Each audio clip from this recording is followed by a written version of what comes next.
En el nombre del Padre, y del Hijo, y del Espíritu Santo. Amén.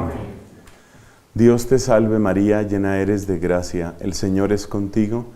Bendita tú eres entre todas las mujeres, bendito es el fruto de tu vientre, Jesús. Santa María, Madre de Dios, ruega por nosotros pecadores, ahora y en la hora de nuestra muerte.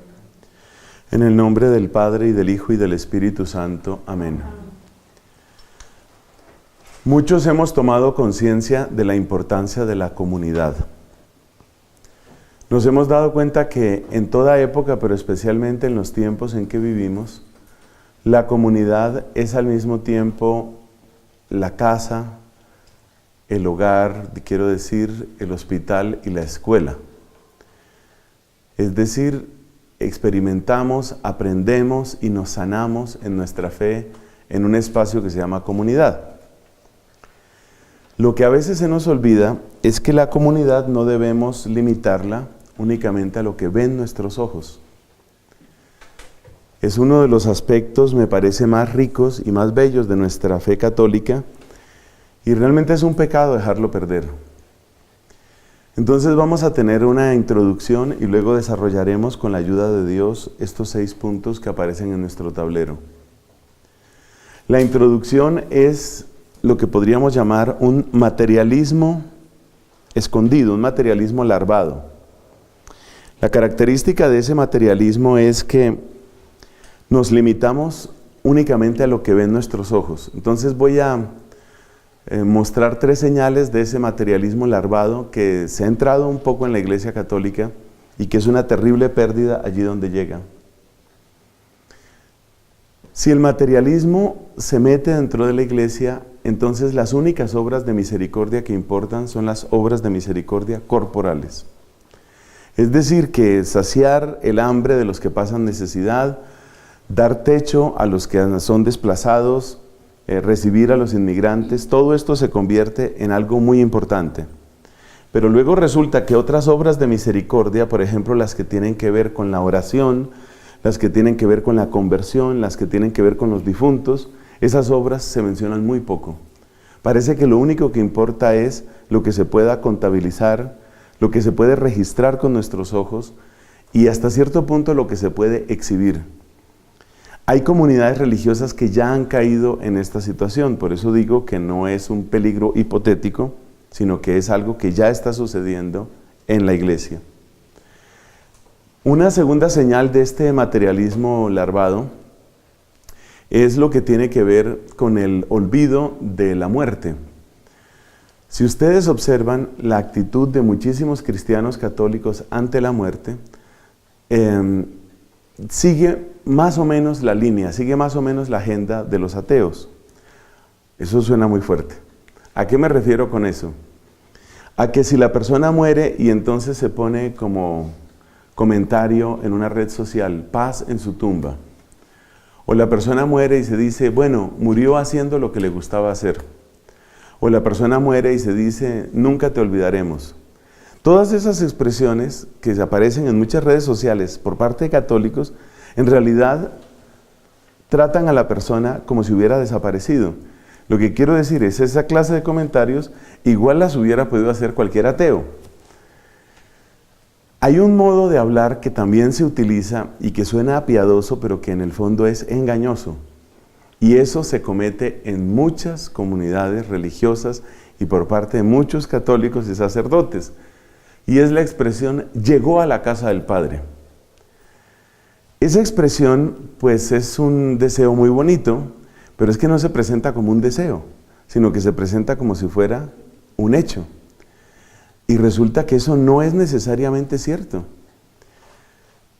Como últimamente ustedes me han oído, algunas personas más o menos cercanas a mí han muerto. El caso, por ejemplo, de una de las vírgenes seglares dominicas, o hace unos pocos días, el caso de un sacerdote de mi comunidad, pues tengo muy presente este tema. Y se habla automáticamente de llegó a la casa del Padre, o sea, sería como llegó al cielo. Pero llegó al cielo también es una manera de desinteresarse por la persona. Esa afirmación realmente solo la puede hacer la Iglesia con su autoridad.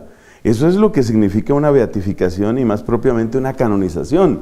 En la canonización estamos afirmando que creemos con fe católica que la persona está en el cielo. Pero sin canonización nosotros no tenemos esa certeza. Y entonces una afirmación tan ligera, tan apresurada de que la persona ya está en el cielo, es una afirmación que en el fondo significa me desentiendo y me desconecto de ese tema. Entonces esa expresión pues está indicando que a nosotros nos falta una conciencia más clara de aquella enseñanza tan tradicional y tan bonita en la iglesia. Y es que la iglesia es iglesia militante, la que está aquí en la tierra, pues precisamente militando, luchando, dando la pelea, el combate contra las fuerzas del mal, evangelizando, buscando por medio de la ascesis, la oración, los sacramentos, los auxilios divinos avanzar. Esa es iglesia militante. Luego hay otra iglesia que es la iglesia triunfante, que es la que más nos va a interesar en esta charla cuando hablamos de santos amigos. Pero hay otra iglesia que es la iglesia que está en el purgatorio, la iglesia purgante. Esa iglesia también existe, ellos también existen. Y fíjate que esa iglesia purgante es la iglesia que desaparece completamente cuando nosotros simplemente decimos paz en su tumba, o cuando decimos ya llegó a la casa del Padre, o cualquier otra expresión que en el fondo significa me desconecto de esa historia y me desconecto de ese tema. Bueno, ahí llevamos dos señales del materialismo larvado en la Iglesia Católica. La primera señal es, solo nos interesan las obras de misericordia corporales. La segunda señal es la manera como tratamos la muerte. La tercera señal es que no tomamos suficientemente en serio esto que aparece aquí, que lo vamos a desarrollar después, la comunión de los santos. Eso quiere decir que yo hago comunidad no solamente con los hombres y mujeres, con las parejas, los jóvenes, los niños, los ancianos, los sacerdotes, las religiosas que yo pueda ver con mis ojos, sino que mi comunidad es más amplia. Si nosotros vamos a la liturgia de la iglesia, inmediatamente nos damos cuenta que desde siempre la iglesia ha tenido claridad en eso. ¿En qué se nota? Bueno, permíteme recordar de la Santa Misa dos momentos en que así aparece. Cuando nosotros reconocemos nuestra condición de pecadores, entonces reconocemos que somos pecadores ante Dios, ante la Virgen María y ante los santos. Y eso es lo mismo que si los tuviéramos aquí visibles. Como yo decirles a ustedes, miren, por favor, sean compasivos conmigo, yo no he sido el buen sacerdote que ustedes se merecen. Eso yo les pido disculpas a ustedes que están aquí ante mis ojos. Pero en el yo pecador del comienzo de la misa, uno dice eso exactamente, o sea, uno está reconociendo que ellos existen y que delante de ellos, que son nuestra comunidad, hemos fallado. Lo mismo en el canon de la misa se mencionan a los santos, ¿no? Entonces por eso decimos que esperamos gozar del cielo, por ejemplo, con María, con su esposo San José, con Santo Domingo de Guzmán, con Santa Catalina de Siena. Ahí estamos aludiendo a los santos. De hecho, antes de la consagración decimos que cantamos con los ángeles y los santos. O sea, en la liturgia sí que está muy claro que mi comunidad no es simplemente lo que yo alcanzo a ver. Entonces, pero eso está muy olvidado en otros aspectos de la vida. Y esta pérdida de la comunidad invisible, la comunidad de la iglesia purgante y la comunidad de la iglesia triunfante, perder esa comunión o perder esa comunidad nos hace mucho daño, nos empobrece mucho. ¿Por qué nos empobrece mucho? Porque en ellos vamos a encontrar grandes ayudas, que es lo que vamos a desarrollar en este tema. Ahí termina esta introducción. Entonces la introducción era los peligros y la entrada del materialismo larvado. Y hemos dado esas señales, repetimos solamente los títulos, solo interesan las obras de misericordia corporales, hablamos de la muerte en la práctica como un me desconecto de esa persona, y lo tercero, se nos olvida que nuestra comunidad es mucho más grande.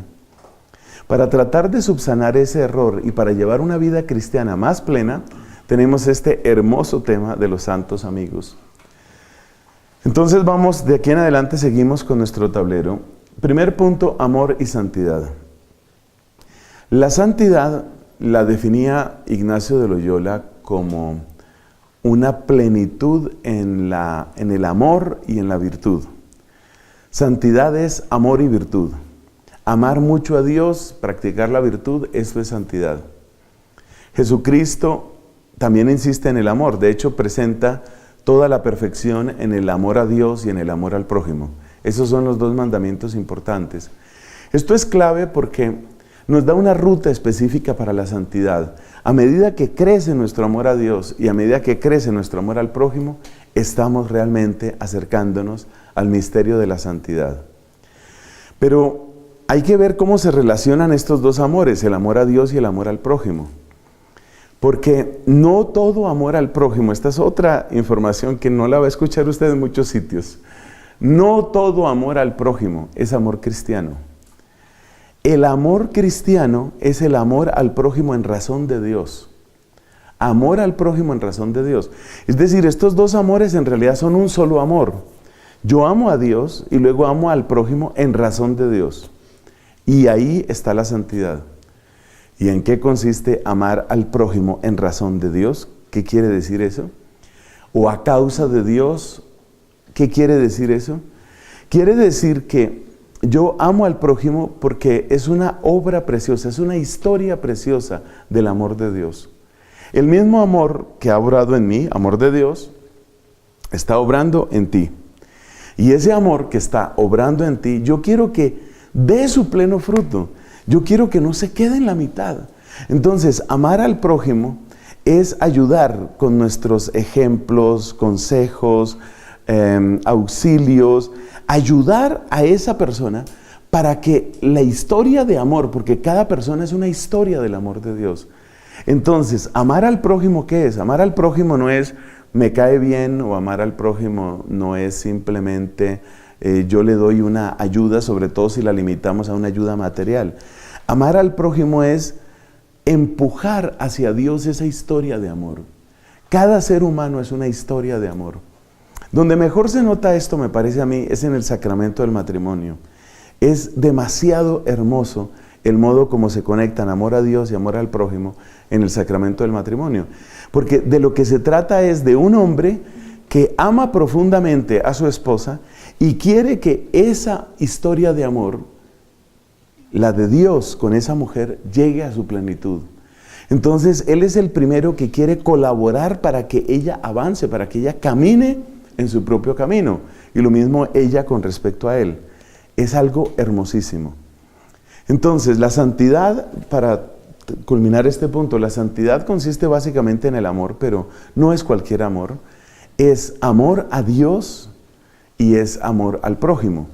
Y ese amor al prójimo es amor al prójimo en razón de Dios. ¿Y qué significa amar al prójimo en razón de Dios? Significa que cada persona es una historia de amor de Dios y que amar a una persona en razón de Dios es ayudar a que esa historia camine adelante, prospere, florezca, hasta que finalmente dé fruto. En el Evangelio según San Juan, capítulo 15, dice nuestro Señor Jesucristo que Él quiere que la gloria del Padre está en que nosotros vayamos y demos fruto, fruto abundante y fruto perdurable. Eso es lo que Dios quiere. Y así nos amó Cristo. El amor que Cristo tiene a nosotros es, por supuesto, el paradigma, es la referencia más perfecta de lo que significa el amor al prójimo. ¿Y cómo nos amó Cristo? Pues Cristo nos vio estériles, Cristo nos vio estancados, Cristo nos vio marchitos, Cristo nos vio frustrados, así nos encontró Cristo. Esto se nota de modo corporal y visible, por ejemplo, en ese ciego que está al borde del camino, en ese paralítico que nunca pudo andar, en ese poseso, en ese leproso. En cada una de esas historias, lo que uno puede ver es una persona detenida, el leproso aislado, encarcelado en su enfermedad, el poseso trancado, detenido, frustrado, podemos decir, y así los otros casos. Entonces viene Cristo con su amor, y lo que hace es destrabar esa historia, empujar esa historia hacia el bien, llevar esa historia a su plenitud. Ese es el amor al prójimo. Por eso el amor al prójimo siempre tiene esa característica que llamamos amar en razón de Dios. En los santos, este amor, en los santos reconocidos por la Iglesia, este amor ha tenido una característica ejemplar y heroica. Por eso, las canonizaciones tienen esa característica, es decir, se trata de personas que de algún modo han sido ejemplo, han sido referencia y además que han amado de una manera heroica. El heroísmo ahí no se debe únicamente a las fuerzas humanas, sino se debe a algo que realmente sobresale, algo que va más allá. Cuando nosotros vemos, por ejemplo, en el jesuita Pedro Claver, cuando nosotros vemos la manera como se entrega a la evangelización de los esclavos negros, teniendo todo en contra suya, cuando vemos cómo se gasta con tan absoluta generosidad y cómo llega a crear todo un movimiento que humaniza hasta donde es posible la situación de esos seres humanos venidos del África, eso pues es heroico realmente. Entonces terminamos este punto. La santidad es amor, es un amor ejemplar, es un amor heroico, es un amor mayúsculo, es un amor fuerte, es un amor grande, y es amor a Dios y es amor al prójimo. Pero de aquí sale inmediatamente una consecuencia. Si seguimos el hilo de nuestra fe, entonces hagámonos esta pregunta. A ver, según nuestra fe, pues, ¿qué pasa con la muerte? Seguimos, primera carta a los Corintios, capítulo 13. Ahora tenemos la fe, la esperanza, el amor. La más grande es el amor. Y la razón por la que el amor es más grande es porque la fe y la esperanza llegan hasta la muerte. Y ahí terminan. La fe y la esperanza son nuestros grandes auxilios mientras vamos de camino, pero cuando ya llega la muerte, ya ahí no viene la fe, porque la fe cambia a visión. Y ya no viene la esperanza, porque la esperanza es lo que va a llegar y resulta que cuando la persona muere, pues llegó. Entonces es el arribo, es la meta. Ya no hay fe, hay visión, ya no hay esperanza, ya llegó la meta. Bueno, la otra posibilidad pues es horrorosa, ¿no? Se perdió completamente la fe, se perdió la esperanza. De ese caso pues no hablamos aquí. Pero ahí tampoco hay fe ni hay esperanza. Entonces hay una sola de las tres grandes virtudes, hay una sola que sí atraviesa la muerte. Ese dato nos interesa muchísimo. El amor atraviesa la muerte. ¿Cuál amor? El amor al prójimo. Estos días precisamente estaba estudiando sobre el Tratado de la Caridad en Santo Tomás de Aquino, la virtud de la caridad. Y una de las cosas que él dice es que mientras estamos en esta vida, nuestra manera de amar está marcada por dos cosas. Pues en primer lugar por el amor que recibimos de Dios y por lo más perfecto de cara a Dios, que es lo que hemos dicho aquí del amor al prójimo. Pero dice Santo Tomás que mientras estamos en esta tierra, nuestro amor está marcado por relaciones de cercanía, de familiaridad, de lo que nosotros llamaríamos empatía, conexión, relación, etc. Entonces, por ejemplo, no se le puede pedir a un papá en esta tierra, que ame a su hijo de la misma manera que ama al niño del vecino o que ama al niño de Islandia o al niño del Japón. Pertenece al orden querido por Dios, nos enseña Santo Tomás, que mientras estemos en esta tierra, ese papá, por supuesto que ama muchísimo más a su hijo, muchísimo más a su hijo. Y nosotros amamos mucho más a las personas que tenemos más cerca, porque son nuestros parientes, nuestros amigos. Obviamente los esposos se aman de una manera que es absolutamente única. Ese tipo de amor es especial. Pero dice Santo Tomás, y yo sé que esto requeriría una explicación más larga, él dice que todo lo que hace particulares los amores en esta tierra desaparece cuando desaparece nuestra vida en esta tierra. Es decir, que la única escala de amor que realmente importa, la única que queda después de la muerte, es la que tiene que ver con la relación con Dios. Eso tiene grandes implicaciones y es algo realmente muy profundo. Además me parece muy valiente de él decir eso, porque quiere decir que nuestra escala de amor cambia radicalmente. La razón es que cuando ya pasa el umbral de la muerte, cuando ya contemplamos a Dios cara a cara, el único que importa es Él, y lo que tenga relación con Él, es lo único que realmente importa. Entonces, el amor traspasa las puertas de la muerte. Si el amor traspasa las puertas de la muerte, eso quiere decir que, lejos de empequeñecerse, se plenifica. Esa es la gran noticia en este tema de los santos amigos. El amor, cuando pasa la muerte, Es decir, las personas en la bienaventuranza aman más, aman con más eficacia, aman con más fuerza, aman con mayor constancia. El amor se vuelve más pleno, y de esto han hablado varios santos. Así, por ejemplo, recordamos a Santa Teresa, el Niño Jesús, que dijo que pensaba pasar su cielo haciendo bien en la tierra. Ella tenía la certeza. ¿Qué significa esa expresión en su lenguaje coloquial o en su estilo coloquial? Significa que ella tiene conciencia de que su amor va a ser más pleno después de que muera. Algo parecido dice Santo Domingo de Guzmán cuando llega la hora de su muerte. En el lecho de su última agonía, esto fue cerca de Bolonia, bueno, murió propiamente muy cerca de Bolonia. No sé si ese lugar ahora pertenece a lo que es Bolonia, pero en la época en la que él murió, que fue el 6 de agosto de 1221, él estaba cerca de la ciudad. Bueno, cuando él murió en esa fecha, él en su lecho de muerte dijo: les voy a ser más útil después de muerto que lo fui en vida. Nosotros los dominicos tenemos varios cantos que recuerdan esa promesa. Y nosotros le cantamos a Santo Domingo y le decimos: bueno, acuérdese de la promesa que usted hizo. Usted nos dijo que iba a ser más útil después de que se muriera. Entonces, el amor no disminuye, el amor crece después de la muerte. ¿Y por qué crece?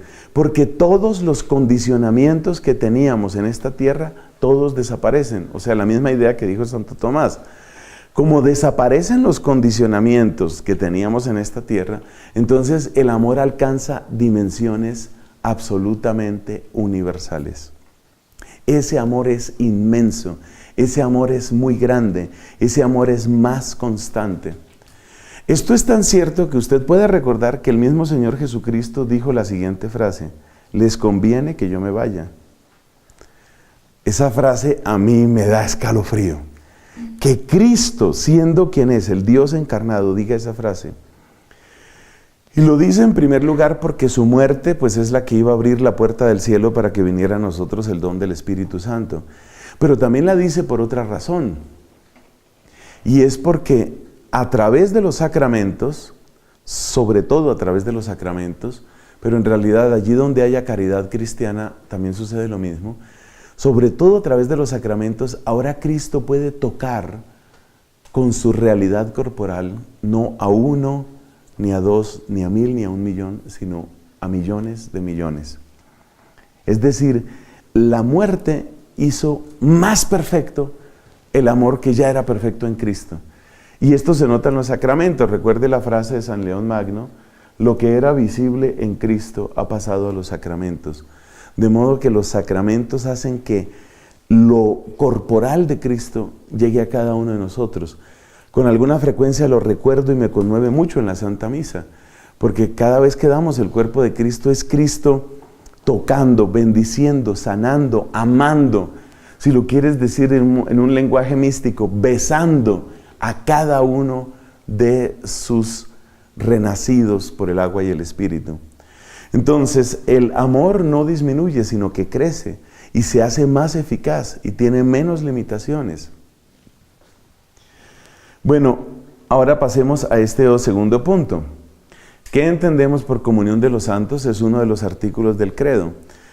La declaración de la comunión de los santos es la certeza de que el orden de la caridad nos conecta de una manera misteriosa, pero absolutamente real. Y nos conecta ¿a quiénes? A toda la iglesia. Y eso significa iglesia militante, iglesia purgante, iglesia triunfante. Estamos unidos por vínculo de caridad. Nadie está solo, nadie está desconectado. Nadie, nadie. Y ese vínculo es lo que nosotros llamamos comunión de los santos. Ese vínculo que nos une a esas otras personas está significando ¿qué? Que el bien que tú recibes de alguna manera me beneficia a mí, y el mal que yo cometo de alguna manera te perjudica a ti. Vamos a describirlo un poquito en un lenguaje tal vez como de ingenieros. Vamos a decir que cada uno de nosotros es como un nodo dentro de una red, pero nosotros somos nodos vivos. Como somos nodos vivos, quiere decir que a veces funcionamos mejor y a veces no funcionamos tan correctamente, no funcionamos bien. Entonces, ¿qué es un nodo vivo? Eso quiere decir que el amor que me llega a mí, el amor que transforma mi vida, el amor que me bendice a mí, no se queda solo en mí, sino que circula a través de todos esos vasos comunicantes, circula y llega a otras personas, bendice a esas otras personas. ¿Y qué pasa cuando una persona comete un pecado? Es como si ese nodo se bloqueara, por lo menos parcialmente. Lo que enseña nuestra fe es que una persona que está en pecado mortal es como un nodo completamente bloqueado. Por eso, en nuestra Santa Fe Católica, la idea de lo privado y lo público es una idea muy secundaria, muy secundaria. En primer lugar, por lo que dijo Cristo, no hay nada oculto que no llegue a saberse alguna vez. A veces en esta tierra y a veces en la eternidad. Entonces, eso de lo privado y lo público es una cosa muy secundaria dentro de nuestra fe. Pero sobre todo muy secundaria por este tema de la comunión de los santos. Resulta que Dios quiere darte bendiciones a ti y te las da de muchas maneras, muchas maneras. Dentro de todas las maneras que Dios tiene para bendecirte, yo también soy una. Esto es increíble. Yo también soy vaso comunicante que lleva amor de Dios, gracia de Dios, bendición de Dios para ti. Yo soy eso. Entonces, si yo me bloqueo, como un tubo, tú piensas en un tubo que se atasca, ¿no? Un tubo que se tapa. Si yo me bloqueo, bendiciones que iban a llegar a ti a través de mí no te están llegando. Entonces, eso quiere decir que nuestro pecado siempre tiene una resonancia y el crecimiento en la gracia siempre tiene una resonancia. Una mujer muy católica, muy bella, un ser humano muy bello llamado Elizabeth Lesser, decía, cada alma que se eleva, eleva al mundo. Tú piensas como en una colcha tejida, como esas que hacía mi mamá, que de Dios goce. Tú piensas en una colcha tejida, tú no puedes levantar un nudo sin levantar lo que está alrededor. Esa es la iglesia.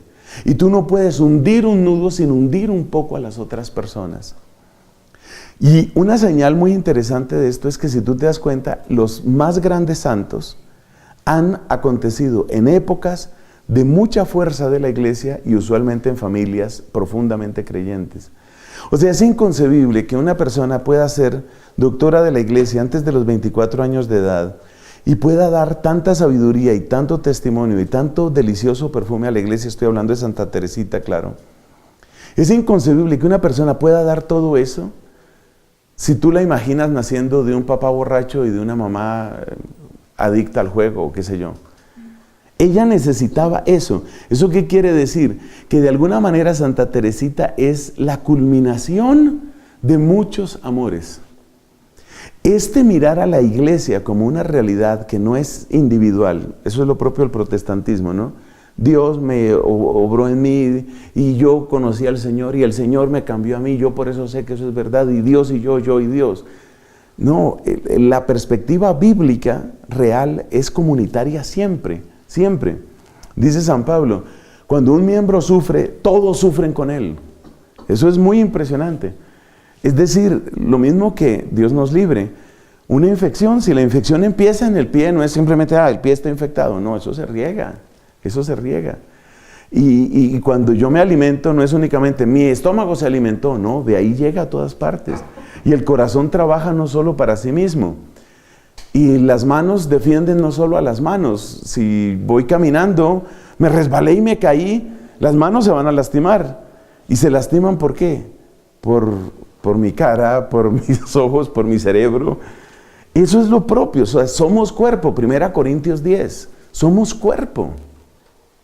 Y si somos cuerpo, dependemos los unos de los otros. San Pablo en ese pasaje llega a decir, ustedes son miembros los unos de los otros. O sea que el pecado de otro hermano, el pecado de alguien que está mal, ese pecado es lo mismo que mi pie está gangrenado, mi pie está mal, o sea, tengo ahí un deber de amor y tengo, por supuesto, también una preocupación. Eso es lo que significa comunión de los santos. Cuando uno abandona la perspectiva materialista de la que hablé al principio Cuando uno abandona la perspectiva materialista y vuelve a este tema, que es el tema de la fe orgánica, la fe vivida como organismo en la iglesia, uno de inmediato se da cuenta de la riqueza que esto tiene. Porque eso quiere decir, por ejemplo, que toda oración que haga una madre, especialmente si la mamá cuida su propia vida espiritual y está en gracia de Dios, por supuesto, esa oración no se va a perder, ese amor circulará, ese amor llegará. Y tenemos ejemplos pues que todos conocemos, como Mónica, la mamá de San Agustín. San Agustín estaba absolutamente congestionado, bloqueado, atascado, pero esta mujer le seguía inyectando por el camino que es decir, por la comunión de los santos, a través de la oración. Ella seguía inyectando esto. Y se lograron cosas maravillosas. La doctora de Siena tiene también unos testimonios preciosos sobre esto. La manera, casi diríamos obsesiva, un psicólogo diría que ella padecía no sé qué tipo de patología, porque la manera obsesiva como ella se concentraba en algunos casos. Es famosa la historia de aquel hombre que estaba condenado a muerte, él consideraba que era una condena injusta, y entonces él empieza a renegar de su vida, y llega el momento en el que empieza a renegar de Dios y se llena de blasfemias, y eso fue un caso escandaloso en la ciudad. Ella Catalina conoce este caso y se concentra como si fuera mamá, es maternidad espiritual. Ella se concentra a enviarle toda la oración, todo el amor, toda la gracia de Dios. Es decir, si el demonio ha creado una especie de barrera, si lo tiene metido en una jaula porque ya lo tiene seguro en esta vida para luego llevárselo al infierno, Catalina está resuelta a romper esa barrera, a abrir esa jaula y a liberar ese corazón. Y las cosas que logró la oración de ella son impresionantes. Una consecuencia de ese poder de la oración de Catalina es que luego ella se consideraba responsable, esto también van a decir los psicólogos que era otra enfermedad que ella tenía. Es muy difícil ser psicólogo de Catalina de Siena, admitámoslo. Entonces, ella obtuvo victorias tan grandes con la fuerza de la comunión de los santos, sobre todo a través de la intercesión, que luego ella pensaba que si no había más gente que se convertía, era porque nosotros no orábamos ni lo suficiente en cantidad ni en calidad. Y luego, mirándose a sí misma, hubo ocasiones en que los sacerdotes que la escuchaban se desconcertaban, porque ella resultaba acusándose de una cantidad de pecados. Es decir, Europa está mal, Padre, Europa está muy mal. Bueno, sí, yo sé eso. Por eso, pues yo soy culpable. Entonces el padre la mira arriba abajo. ¿Cómo así culpable? Pues sí, de algún modo todos somos culpables. Si el mundo está podrido, todos somos culpables por nuestra falta de santidad. Es decir, si nuestra virtud es pequeña, si nuestros pecados son muchos, así no sean pecados mortales, si nuestra virtud es pequeña y nuestros pecados son muchos, lo que circula es como cuando las arterias tienen esos bloqueos que llamamos precisamente arterioesclerosis. Entonces, somos arterias bloqueadas. Sí circula amor, pero es tan poquito lo que circula. Entonces, esta mujer tenía la obsesión de ser ella el gran vaso comunicante que tenía que llevar amor a muchísimas personas. Y por eso los sacerdotes no la entendían. Hay que tener bastante amor a Dios, bastante teología y bastante claridad en la vida espiritual para confesar a una persona así. Porque de resto la gente lo que va a decir es, no, esta señora, ¿qué le pasa? O sea, tiene una especie de obsesión con el pecado, no ha entendido nada. Ella sí entendía, lo que pasa es que entendía demasiado. Ella entendía que si cada uno de nosotros realmente limpia su corazón, si cada uno de nosotros realmente se despeja, pues empieza a circular con tanto poder el Espíritu Santo, con tanta fuerza, que empieza a producir milagros de conversión en muchísimas personas. Esa era lo que estaba esperando Catalina. Por supuesto, cuando se precipita el cisma, y entonces eligen un papa en Aviñón en el año 1378, eligen un papa en Aviñón después de que ya se había elegido papa en Roma y empieza el cisma. Entonces ella se llena de dolor y dice, pero ¿cómo puede pasar esto? O sea, ¿cómo es posible que a la iglesia de Cristo le hagan esto? O sea, ¿dónde estamos nosotros los bautizados para que esto pueda estar sucediendo? El único remedio que ella encontró, es una cosa muy conmovedora, El único remedio que ella encontró fue una petición que repitió insistentemente los últimos años de su vida hasta su fallecimiento el 29 de abril de 1380, porque el cisma no se había reparado. Entonces ella le decía a Jesucristo: toma mi corazón, exprímelo en la cara de la iglesia y límpiala. Esto hay que solucionarlo, esto tiene que cambiar, esto no se puede quedar así. Sus súplicas fueron escuchadas. En el año 1417 se acaba ese cisma, en buena parte por personas que fueron discípulos de ella de primera o de segunda generación. Esa es la fuerza de la comunión de los santos. Si uno realmente conociera esto, lo que pasa es que estamos repletos de mediocridad y de incredulidad. Fíjate lo que dije al principio de la charla. Estamos metidos en la incredulidad. Pero si uno realmente creyera esto, nuestra oración tendría una fuerza, tendría un poder muy grande. Pero no solo nuestra oración, el poder de la predicación. La predicación tendría un fuego muy grande. Hay un santo franciscano que es conocido por muchas otras cosas, a veces con un poco de superficialidad, es San Antonio de Padua. San Antonio de Padua es conocido por los milagros y es conocido, entonces vienen todas estas historias de que ayuda a conseguir pareja, sobre todo novio. Eso es demasiado superficial. San Antonio de Padua es un hombre de unos milagros muy grandes, muy grandes, y de una sabiduría muy grande. Y este hombre, con la fuerza de su corazón enamorado, tenía una predicación tan fuerte que se dio el caso de conversiones de poblaciones enteras. O sea, él llegaba a hacer misión a un pueblo y el pueblo entero se convertía. Ese es el poder que Dios quiere para su iglesia. ¿Por qué no sucede? Pues porque nosotros estamos demasiado mediocres, demasiado ignorantes, demasiado pecadores. Entonces nosotros bloqueamos. No se ha acabado la comunión de los santos, no se va a acabar, eso viene de Dios. Pero circula tan poquito que muchos corazones se están quedando incluso sin lo indispensable. Esto tiene que movernos a conversión. Bueno, ¿qué recibimos nosotros de los santos? De los santos recibimos tres cosas que son ejemplo, intercesión y auxilio.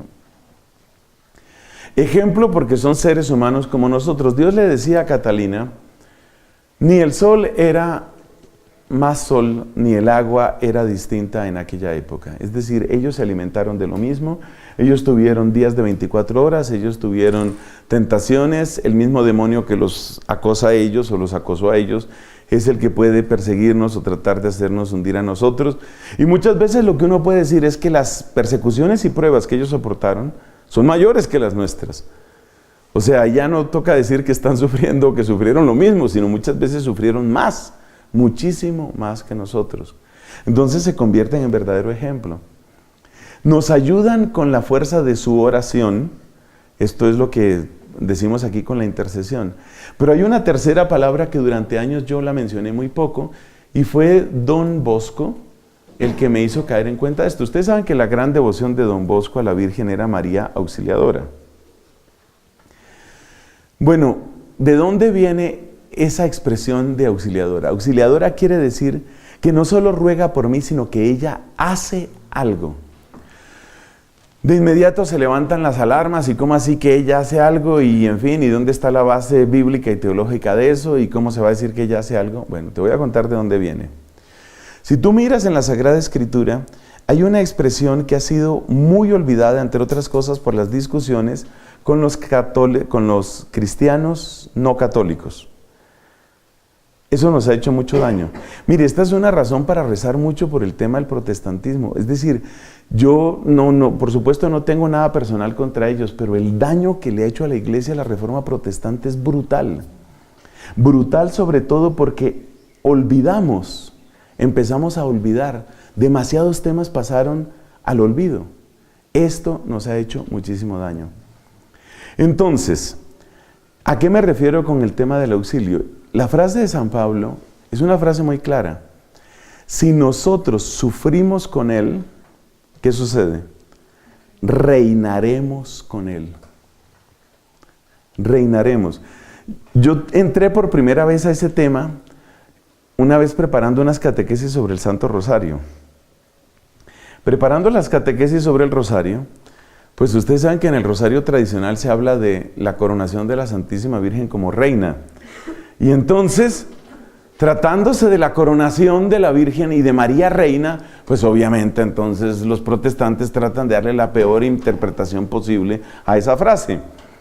Sucede que en la época final de los reyes de Israel y de Judá había una figura que se llamaba la Reina Madre. Porque como los reyes tenían hijos en muchas mujeres, entonces era muy importante saber no solamente de qué rey era hijo, sino cuál era la mamá. Por eso si usted mira en los libros de los reyes, en el segundo libro de los reyes y en el segundo libro de las crónicas, usted se encuentra con que ya no solo se menciona quién es el papá, sino se dice, era hijo de tal mujer, la que era de tal pueblo. Y eso hizo que esas mujeres se volvieran muy importantes. Y esas mujeres son las que llegaron a llamarse reinas madre. Por supuesto, estas reinas madre tenían una gran influencia, a veces perversa. La mujer que hizo más daño dentro de la historia de los reyes de Judá fue una mujer llamada Atalía. Usted en sus tiempos libres debe buscar quién fue Atalía y usted se dará cuenta cómo estas mujeres, que eran la mamá del rey, no, o sea, no era poca cosa, era la mamá del rey, esas mujeres se fueron llenando de arrogancia y se fueron llenando de poder, de modo que Atalía, por ejemplo, llegó a considerar la posibilidad de eliminar completamente a los sucesores al trono para reinar ella. Y de hecho ella estuvo reinando, de facto, estuvo reinando durante unos años. Entonces los protestantes toman toda esta terminología y todas estas acusaciones bíblicas contra la reina madre, que es hablar de muchas de las peores mujeres que tuvo Judá, para echarle todo eso en la cara a la Virgen. Eso da rabia, pero eso es lo que ellos hacen. La manera como ellos acusan a la Virgen de reina madre es esa. Bueno, pero ellos se olvidan del texto de San Pablo. El texto de San Pablo es, si sufrimos con Él, reinaremos con Él. ¿Y esto de quién lo dice San Pablo? ¿Lo dice de una persona, de dos personas? No. Lo dice de todo cristiano. Si sufrimos con Él, reinaremos con Él. Y ese reinar con Él es a lo que llegamos aquí con este término del auxilio. Reinaremos con Él. ¿Qué significa reinar? Reinar significa la capacidad de decidir y de actuar. Si una persona solamente tiene deseos, tú no dices que reina. Reinar es poder decidir y actuar. Entonces, nuestro muy querido Don Bosco y otros, como por ejemplo Luis María Griñón de Montfort, o sea, grandes amantes del misterio de la Virgen, grandes amantes, se han dado cuenta que ella no solamente es ejemplo y es intercesión, sino que ella actúa. ¿Y por qué actúa? No porque sea un Dios menor, no porque ella sea independiente de Dios, sino porque de tal modo está su voluntad unida a la voluntad de Dios, que a través de la voluntad de ella hay poder real para producir efectos reales. Eso es lo que se llama auxilio, o lo que aquí llamamos auxilio. Entonces Don Bosco le insistía mucho, especialmente a sus muchachos, les insistía mucho en que María no era simplemente intercesora, o era consuelo, o era ejemplo, sino que María era auxiliadora. Y la manera como Don Bosco entendía auxiliadora es, ella va a hacer algo. No es simplemente que ella va a ayudar, que ella va a rezar, no, ella va a hacer algo. Eso significa la participación en el reinado de Cristo. Entonces, ¿qué es el auxilio? El auxilio es participación en el reinado de Cristo. ¿Es bíblico eso? Completamente. Si sufrimos con Él, reinaremos con Él. Es absolutamente bíblico. Y no atenta contra el reinado de Dios, desde luego que no.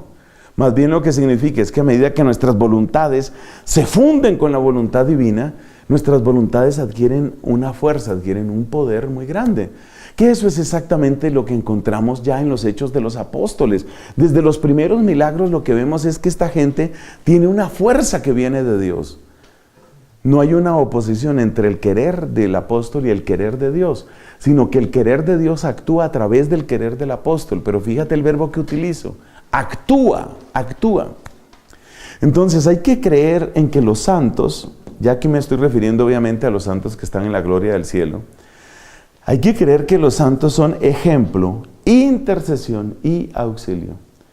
Ejemplo que nos dice que sí es posible, intercesión porque ruegan por nosotros, sobre todo por nuestra conversión, y auxilio porque ellos no se limitan a desear, ellos hacen, ellos obran. Bueno, pasemos al cuarto punto porque queremos llegar al tema nuestro de los santos amigos. Esto sobre la santidad es muy interesante, pero queremos avanzar hacia lo que hemos mencionado como santos amigos.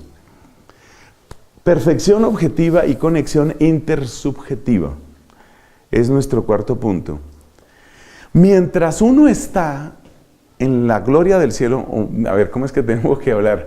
Cuando lleguemos a la gloria del cielo, lo único que va a importar es la perfección objetiva. ¿Quién lo ha dicho con esa claridad? Pues Santo Tomás de Aquino. ¿Dónde se encuentra eso? Usted mira la Suma Teológica en la tercera parte, en el estudio de la caridad, y usted estudia dentro del estudio de la caridad, ahí tiene que mirar un artículo que se llama El orden de la caridad. Podríamos dar la referencia exacta, pero no tengo aquí el número de la cuestión. Yo sé que es en la tercera parte y sé que es obviamente la Suma Teológica. Entonces hay que mirar dentro de la caridad el estudio del orden de la caridad. Bueno, entonces en la gloria del cielo lo único que interesa es la perfección objetiva. ¿A qué llamamos perfección objetiva? ¿Cuánto de Dios hay en esa persona? Eso es lo que llamamos perfección objetiva, por decirlo de una manera muy simple. Pero nosotros no estamos todavía, esta es la parte clave, nosotros no estamos todavía en la gloria del cielo, nosotros somos caminantes. Y mientras somos caminantes nos enseña el mismo Santo Tomás que no interesa solo la perfección objetiva, sino que interesa también la conexión intersubjetiva. Vuelvo al ejemplo, el papá quiere a su hijo porque su hijo pues tiene talentos y es virtuoso y es buena persona, pero sobre todo quiere a su hijo porque es su hijo. Eso se llama conexión intersubjetiva. Entonces, el papá quiere a su hijo porque es su hijo. Mientras estemos en esta tierra es así. Si yo busco hacerme amigo de los santos, solamente, que ese fue un error que yo cometí entre muchos que he cometido. Si uno piensa solo en la relación con los santos en términos objetivos, como quien dice, voy a hacerme amigo de los más perfectos. Si uno piensa solo en términos de perfección objetiva, uno está cometiendo un error, porque yo no estoy todavía en la gloria del cielo. Si no estoy todavía en la gloria del cielo, debo tener en cuenta el momento en el que vivo, y en el momento en el que vivo interesa la perfección objetiva y la conexión intersubjetiva. Esa conexión intersubjetiva, esa conexión que si lo quieres llamar de alguna manera es muy humana, es la que sustenta la amistad que nosotros tenemos con los santos. La conexión intersubjetiva. Eso quiere decir que hay santos que de una manera que tú no te puedes explicar, los sientes más cerca. Y probablemente no son los santos más grandes. Todos estamos de acuerdo en que hay santos que son demasiado universales para caer en estas clasificaciones. En particular la Santísima Virgen y San José. Son demasiado grandes para caer en esta clasificación. Ustedes saben que San José es patrono de toda la iglesia. Y usted sabe que María Santísima es madre del Cristo que se forma en nosotros, como decía San Agustín. O sea que, por decir en lenguaje coloquial, María y José están fuera de concurso. Pero quitando estos dos que están fuera de concurso, la relación intersubjetiva puede cambiar. O sea que puede haber santos que fueron tremendamente virtuosos, místicos, sabios, y usted pues los admira y los quiere, pero no siente lo mismo que con otros santos que quizás son menores, objetivamente hablando, porque no tuvieron un impacto tan grande, porque no tuvieron mucho éxito, porque no tuvieron tantas luces, porque no son ni siquiera doctores de la iglesia, pero usted lo siente muy cerca. Un santo con el que me ha pasado esto, que espero que no se disguste conmigo, es con el Padre Pío. Yo con el Padre Pío siento admiración, gratitud, muchas veces lo propongo como ejemplo, le pido que interceda por mí, pero en el caso mío, repito que no se me disguste, pero en el caso mío, yo no siento tan cercano al Padre Pío. Y sin embargo me he dado cuenta que hay otras personas que lo sienten profundamente cercano. No está mal eso. Es más o menos lo mismo que pasa con las devociones. Hay gente que es absolutamente entusiasta de una devoción, por ejemplo, el Señor de la Misericordia o la Coronilla o el Vía Crucis, y entonces tienen unas determinadas devociones, y el hecho de que esa persona sea súper devota de las 5 llagas no quiere decir que todos tenemos que ser súper devotos de las 5 llagas. El hecho de que el otro sea súper devoto qué sé yo, de otro santo, no quiere decir que entonces yo también tenga que serlo, porque está esta dimensión intersubjetiva. Y nos dice Catalina de Sina que esta dimensión intersubjetiva es importante para el crecimiento espiritual. Ella dice que cumplidos los deberes cristianos, uno tiene que estar atento a qué es lo que le enciende mayor devoción a uno. Y eso es conexión intersubjetiva. Porque hay personas que, repito, son muy santas, pero muy grandes, y sin embargo no me producen eso. Y en cambio hay otras que pueden ser más pequeñitos, menos conocidos, menos exitosos, con menos luces en su sabiduría, y sin embargo yo los siento profundamente cercanos. Hay que estar atentos al tema de la conexión intersubjetiva. Veamos algunos testimonios de esto. Catalina de Siena tuvo un amor especial a algunos santos a los que mencionó más. Y se ve que con ellos tenía una mayor conexión. Por ejemplo, a ella le tocaba profundamente el corazón Pedro. Y le tenía apodos a Pedro. Eso no suena muy respetuoso. Entonces lo llamaba, por ejemplo, el viejito. Entonces el viejito era Pedro. Ella tenía, por conexión de nombre, para que veas cómo son de accidentales estas cosas, simplemente por razón de nombre, ella le tenía mucho cariño a Catalina de Alejandría, que fue una virgen mártir de los primeros siglos de la iglesia. En el caso de Juan Macías fue un religioso por allá del siglo XVII, en finales del XVI, comienzos del XVII. Juan Macías fue un religioso español, pero él no empezó a ser religioso de una manera tan ordinaria como otros.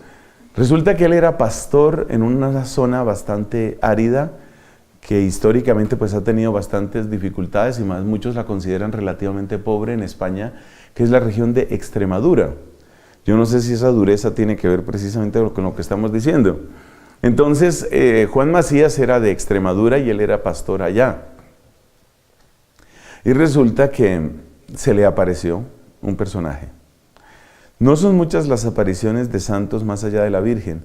De hecho, por ejemplo, de San José solo hay una aparición que es aprobada por la Iglesia Católica. No hay muchas apariciones de santos. Es más bien raro eso. Pero a él se le apareció un santo. ¿Qué santo se le apareció?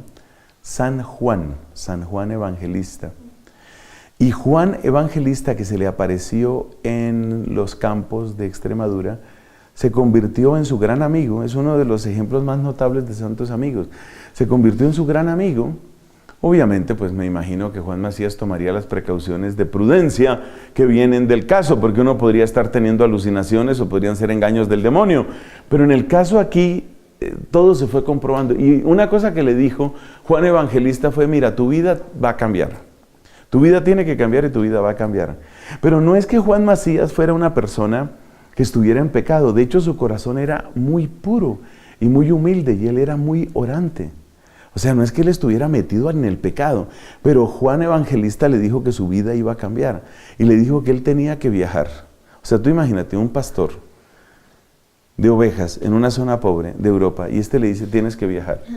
¿Y tienes que viajar a dónde? Pues tienes que viajar a América. Tienes que viajar al Perú. Este hombre sale de Extremadura, sale por alguno de los puertos del sur, qué sé yo, Cádiz o Lucas de Barrameda o alguno de esos, sale de alguno de esos puertos, atraviesa todo el Atlántico, se mete por el canal de Panamá. No había canal de Panamá. y la gente oye eso: sí, se metió por el canal. No había canal de Panamá. Ay Dios, ¿qué haremos con esta gente? Bueno, no había canal de Panamá. Entonces, ¿cómo era llegar a Perú?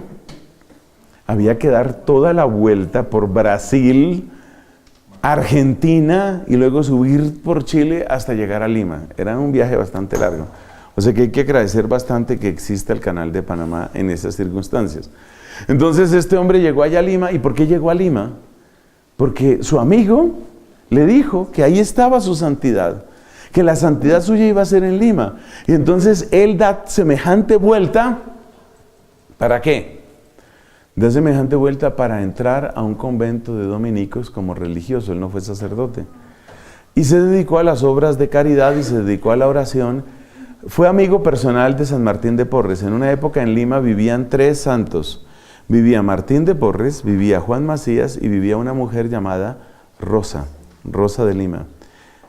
Esos 3 santos vivieron en la misma época y se conocieron. Entonces, Juan Macías da semejante vuelta guiado por su amigo. O sea que ahí está ese tipo de testimonios. Eso nos está mostrando que esta amistad es real. Por supuesto, insisto, se necesita mucho discernimiento, todo el discernimiento que tú quieras, pero esto es real, esto es algo que existe. Terminamos con unas sugerencias. Bueno, ¿y cómo puede conocer entonces unos santos amigos? Básicamente vamos a utilizar el criterio que nos da la doctora de Siena. La doctora de Siena es, usted tiene que mirar cuáles son los frutos que trae esa amistad. Si usted observa, ese es el mismo criterio que da toda mamá, ¿no? Toda mamá, ¿qué le recomienda al hijo o a la hija? ¿Cuáles son las amistades que le conviene? Entonces tiene que mirar, ¿esa amistad le conviene o no le conviene? Hija, esa amistad no le conviene. No le conviene esa amistad. Entonces uno tiene que ver cuáles son los frutos. Por supuesto que los santos siempre nos van a dar frutos buenos, siempre. Pero uno tiene que ver si son más abundantes, menos abundantes. Qué tan estable, qué tan profunda, qué tan firme es la obra que ellos ayudan para que Dios realice en nosotros. Uno tiene que ver eso. Entonces, por ejemplo, pues ustedes ya saben cuál va a ser mi primer ejemplo, que es Catalina de Siena. Yo miro mi noviciado. Mi noviciado empezó el 1 de febrero del año 1985 y terminó el 2 de febrero de 1986. Empecé en febrero y más o menos a los 2 meses de noviciado fue donde sucedió aquel acontecimiento providencial, cuando un compañero de noviciado, estando los dos en la biblioteca, sacó una biografía de Catalina de Siena y por una razón que ni él sabe ni yo entendí, me dijo, esta es la santa que usted necesita. Así empezó mi amistad con Catalina de Siena. Entonces yo tomé el libro ese, me pareció como tan inesperado, una cosa como tan exótica, como de la nada, como dicen ahora. De la nada me viene este señor con ese libro y me puse a leer el libro y yo puedo decir que mi noviciado se partió en 2. Una cosa fue antes de conocer a la doctora de Siena y otra cosa fue después. Después de conocer a Catalina de Siena, entonces terminé de leer esa biografía. En el noviciado alcancé a leer otra biografía y en el noviciado empecé a leer el diálogo, la obra de ella. A medida que iba leyendo esas obras, pues yo iba viendo el cambio que sucedía en mí, iba viendo lo que estaba sucediendo en mí. O sea, el gran criterio es, ¿qué tanto te ayuda esa amistad? No, nunca te van a hacer daño los santos, nunca, nunca. Pero es ver qué tanto te ayuda, por ejemplo, para superar tentaciones, qué tanto te ayuda para tener más paz, qué tanto te ayuda para que sea más firme la obra de Dios en ti.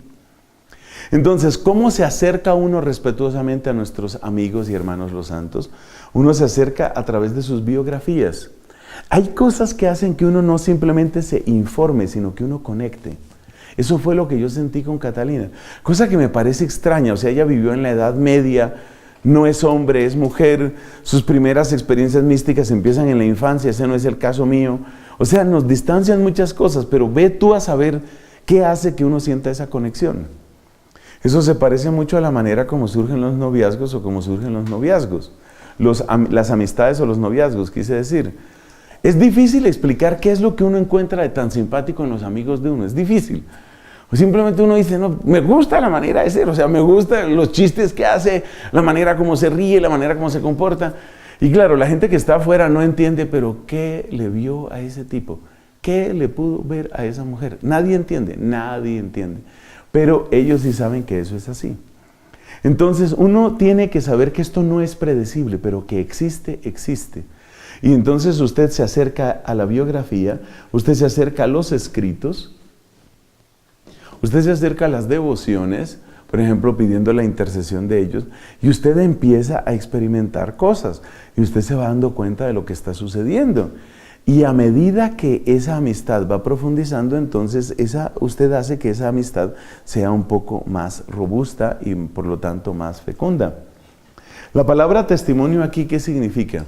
La palabra testimonio está indicando el hecho de que Cuando usted tiene un buen amigo, o cuando, esto se nota casi más con los novios o las novias, cuando usted realmente está convencido de su noviazgo, usted ya no esconde la persona. Eso es pésimo signo, eso de que yo tengo novio, pero solo él y yo sabemos, eso ya va como mal. Si el tipo no sale en las fotos, si el tipo no sale en los videos, si el tipo no sale en las fiestas, si eso, no somos novios, pero ese noviazgo no sé cómo será. Y luego entonces, y lo mismo con la novia, obviamente, esas novias escondidas, eso cuando empiezan, hace poco conocí ese caso, ¿no? Una muchacha que además es muy linda y muy espiritual, y ella entonces, gran noticia, tengo novio, bueno, tiene novio, ok. Entonces ella con su novio, pero resulta que el novio no quería por ningún motivo salir con ella en ninguna foto, y entonces, y es como escondiéndola. Mira, si te avergüenzas de mí, esto va mal, esto va mal. Entonces, ¿qué significa aquí la palabra testimonio? Se parece un poco a eso, me perdonan si la comparación es un poquito superficial, pero es para que se entienda. Cuando usted realmente en su vida espiritual, usted va encontrando tesoros, usted no los esconde.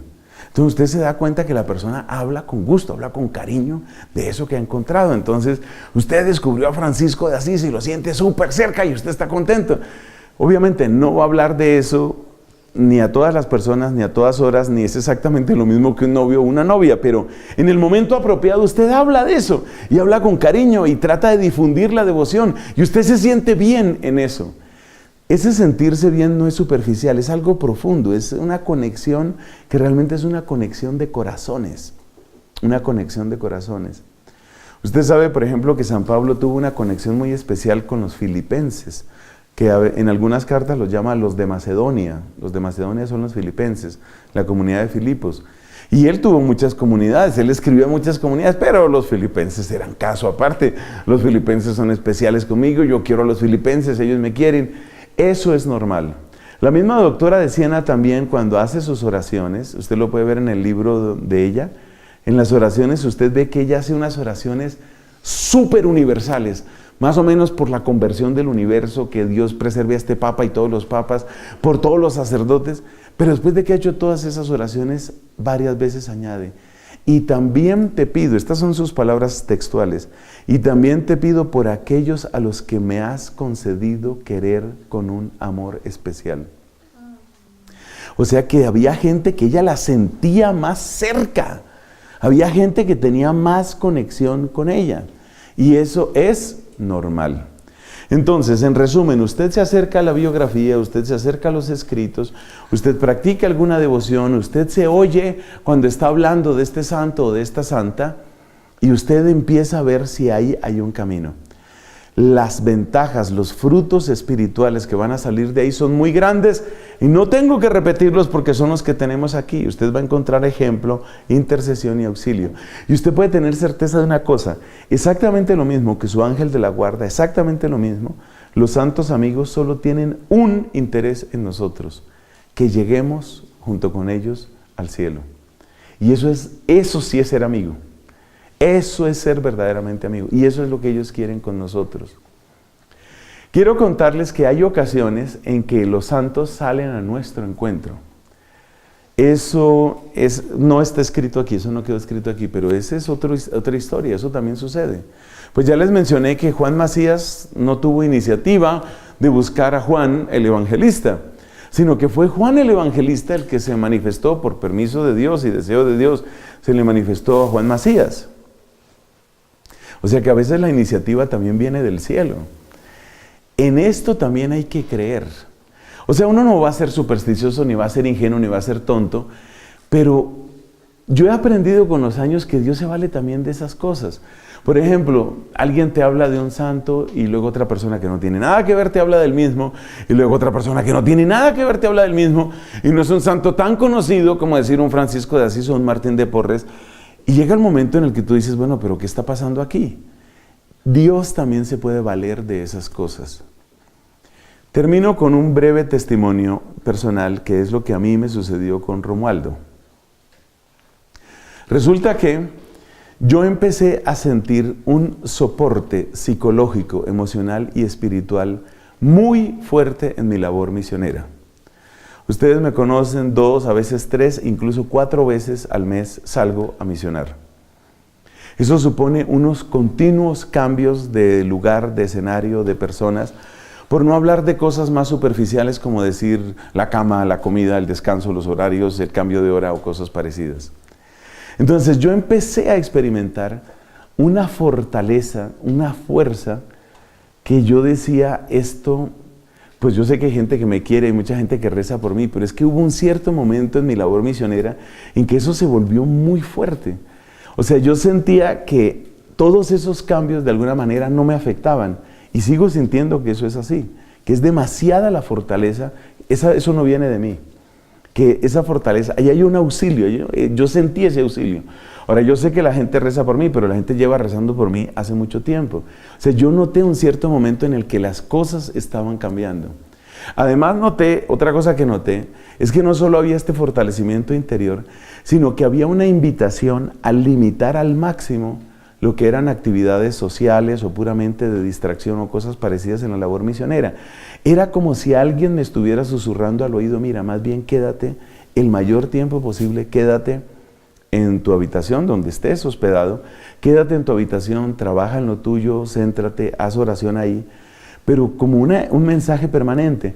Y esto se repitió tantas veces que llegó un momento en el que hizo conexión en mi cerebro, o sea, por fin se encontraron las 2 neuronas, por fin hubo sinapsis. Y entonces me acordé que hay un santo que se caracterizó exactamente por eso, porque él viajó a distintas partes y él hacía monasterios y dentro del monasterio siempre se quedaba en el mismo sitio y salía muy poco y etcétera. Y en ese momento, pero el orden fue el que les estoy diciendo, estoy hablando en serio, el orden fue ese. Primero detecté la fortaleza en mí, una cosa que para mí era inexplicable, y después de detectar eso, me di cuenta, vino la conexión sináptica, vino la conexión neuronal y me acordé de que este santo se caracterizaba exactamente por eso. Entonces empecé a pedirle, entonces fue primero eso, ¿no? Y después de eso fue que empecé con un poco más de devoción y de cariño hacia Romualdo, San Romualdo. Él es el fundador de los camaldulenses, que son monjes ermitaños, a la manera de él, como él mismo era ermitaño. Y entonces, y esto me ha hecho un bien inmenso, es decir, ahora que ya somos amigos abiertamente, ahora que ya sé que por bondad de Dios, este santo me estaba buscando, ahora que me di cuenta de esto, entonces, por supuesto, se ha fortalecido mucho más eso. Mire, yo les puedo decir, por la experiencia de San Romualdo, no voy a tenerme en otros ejemplos, algunos saben de otros santos amigos, San Beda, el Venerable, y San Josafat, obispo y mártir, son 3 grandes santos amigos, aparte de San Pablo, Santa Catalina, Santo Tomás de Aquino, que me han ayudado en otros aspectos. O sea, yo realmente me siento custodiado, yo me siento escoltado, yo me siento fortalecido, alimentado por esta gente. Y siento que son gigantes, cada uno de ellos en su manera. O sea, ¿quién no quiere? ¿Quién no puede querer? ¿Quién podría no querer a Beda el Venerable, que fue un hombre que se dedicó completamente a escrutar las escrituras y tratar de exponerlas de la mejor manera? Mire, mi vida en una buena parte, ha recibido enorme bendición de esta experiencia, pero enorme, enorme. Y es una cosa que está mucho más allá de mí. Por favor, jamás piense usted que eso es mérito mío. Eso es puro auxilio del cielo, especialmente a través de estos santos. Por eso le doy gracias y le doy la gloria a Dios y por eso me parecía tan importante compartirles este mensaje. Gloria al Padre, al Hijo y al Espíritu Santo. Como era en el principio, ahora y siempre,